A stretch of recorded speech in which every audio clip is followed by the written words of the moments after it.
Yeah, I know. I took my time. Sorry. For those that don't know, there is a new Alien TV show out. Alien Earth. Brilliant trailers, I must say. Hollywood, they always manage to make really great trailers. I could not care less, if I'm being honest with you, about the Alien franchise, but the trailers for this show made me say, hey, you know what? I'll check it out. And so I did. I watched the first 2 episodes. Only the first 2 episodes have been released. And I'm sort of just fed up, I'll put it that way, with modern television. And I'm not saying modern television in the way that a critical drinker would say it. I'm saying modern television in the way modern storytellers, showrunners, studios, whatever, manage their product, their TV series. No longer a TV series episodic in nature where each episode sort of can have a mini arc, can have a mini revelation. What TV shows have become, and it's just gotten worse and worse since like Disney Plus and Amazon Prime. TV shows now are just 2-hour movies that have been stretched into 10 hours. Like, I always go back to like the best example, which is like, say, Game of Thrones, season 1, 10 episodes, 1 hour each. Each episode has something that changes the perspective on everything. Back to Alien Earth. I didn't hate this by any means, but I did think it was lacking. I thought it was dumb at times. And I don't want to get too ahead of myself because obviously we haven't seen the whole season, but if it were up to me, if I didn't have a YouTube channel right now, I'd stop watching. I'm also at a point in these franchises now where, yeah, it's cool to see a xenomorph. It's always going to be cool. And I do respect the fact that they don't keep it in the shadow. If you want to see the xenomorph, you see it. And that's good. We all know what the damn thing looks like. I don't know why you would bother hiding it at this point.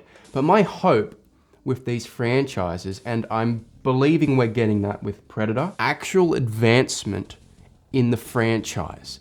Advancement in lore, storytelling, setting, everything. The world revolving the franchise is evolving. Here in Alien Earth, as I said, I only seen the first 2 episodes, but it feels like we're just getting more of the same. I do like the art design, the style, the set design. I like all that. It all looks very retro-futuristic. I like it, very analog, just like the original movie. Yeah, that's cool. I like that. I appreciate that. Hard work has gone into that. The visuals are neat. I thought the CGI looked pretty damn good. There were a few instances where I was like, ooh, that's a bit hokey. My issue is just the storytelling and the characters at the moment. What this is about a young girl with cancer, I believe, terminal cancer. She gets her consciousness put into a synthetic body, making her a hybrid. All of a sudden, she's the first human synthetic hybrid ever.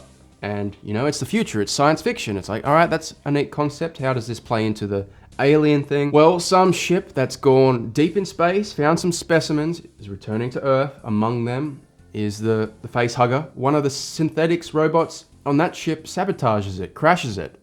So the crashed ship lands on Earth. Facehugger obviously has hugged someone's face. Now there's a xenomorph running around. Funnily enough, the young girl who was put into the synthetic body, her brother happens to live right next to where that ship crashed. That's convenient. So she gets her group of friends to go save her brother. That's basically it. Her group of friends are like her. They're all young children, sick young children that have been put into these adult synthetic bodies. So essentially your main characters for this new Alien show are 10-year-old kids in adult bodies. And I think an issue I have here, it's like the Shazam problem. Zachary Levi played Shazam like a 5-year-old, really zany, over the top. And then you contrast that when he's not in the Shazam persona and he's back to being Billy, they don't act the same.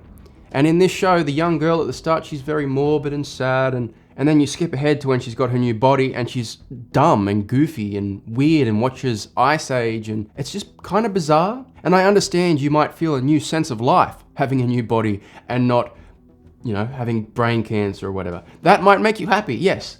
But she just seemed to get dumber, and all the kids do. And then you throw these kids into this life or death situation where there's alien creatures running around, and they don't react like a kid would react. They don't react like a human would react. They're just like, I don't know.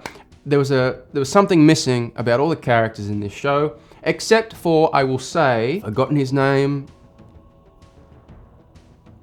The guy with good hair. Let me Google it. I didn't even have to Google it. It came to me. Timothy Olyphant, whatever. He's cool. I've liked him in everything I've ever seen him in. He's got the white hair. He's a synthetic here too, and there's something off about him. He's kind of like Michael Fassbender in those Alien movies, where you like watching the dude, but you know, something's up. Something's wrong with these characters. There's not a lot here. This is 2 hours of content, and I'll be honest with you, I fell asleep during the first episode and had to rewatch part of it again. There's not a lot happening here in 2 hours. What do we learn? She gets put in a new body.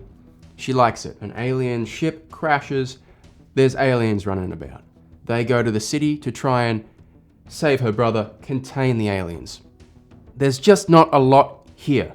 And back in the day, when TV shows had to hook you to keep your engagement, the first episode, it's called a pilot episode.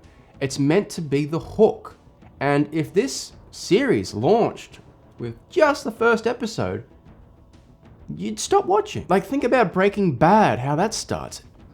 The iconography of Breaking Bad, the first episode with Walter in his tighty-whities in the middle of the New Mexico desert cooking meth. It's pretty iconic and makes people want to tune in for the next episode. Alien Earth doesn't have that, and I don't want to get ahead of myself and say it's shit or it's bad. It's getting glowing reviews.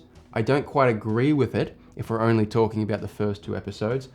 I'm not going to watch the series week to week because that's just the easiest way to give yourself blue balls. I'll wait till it's all out, then I'll watch it.